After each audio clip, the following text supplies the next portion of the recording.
வணக்கம் நண்பர்களே, இன்றைய பதிவில் நாங்கள் பார்க்க போகிறது செயற்கை நுண்ணறிவு நண்பனா அல்லது பகைவனா என்ற தலைப்பில் ஒரு கட்டுரை.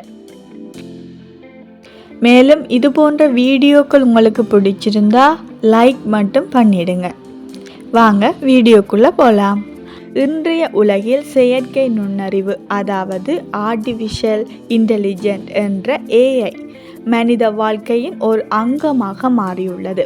கல்வி, மருத்துவம், விவசாயம், தொழில், போக்குவரத்து போன்ற பல துறைகளில் இது மனிதர்களுக்கு பெரும் உதவியாக உள்ளது.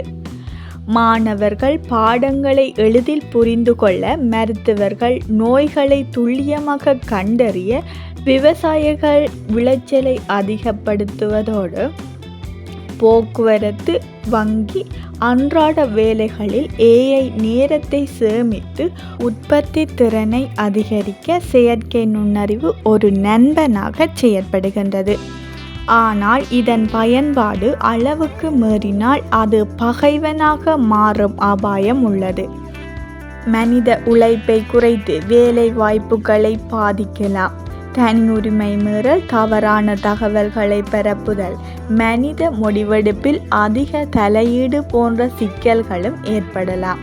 மேலும் மனித சிந்தனை திறன் மந்தமாகும் அபாயமும் உள்ளது. எனவே செயற்கை நுண்ணறிவு நண்பனா அல்லது பகைவனா என்பது அதன் பயன்பாட்டை பொறுத்தே. நெறிமுறைகளுடன் மனித நலனை மையமாக கொண்டு பயன்படுத்தினால் அது ஒரு சிறந்த நண்பன். கட்டுப்பாடின்றி பொறுப்பில்லாமல் பயன்படுத்தினால் அது பகைவனாக மாறலாம். ஆகையால் அறிவுடனும் நெறிமுறைகளுடனும் பயன்படுத்துவது மனிதர்களின் கடமையாகும். இந்த பதிவு உங்களுக்கு பயனுள்ளதாக இருந்தால் இந்த வீடியோக்கு ஒரு லைக் மட்டும் போட்டுருங்க. தேங்க்யூ.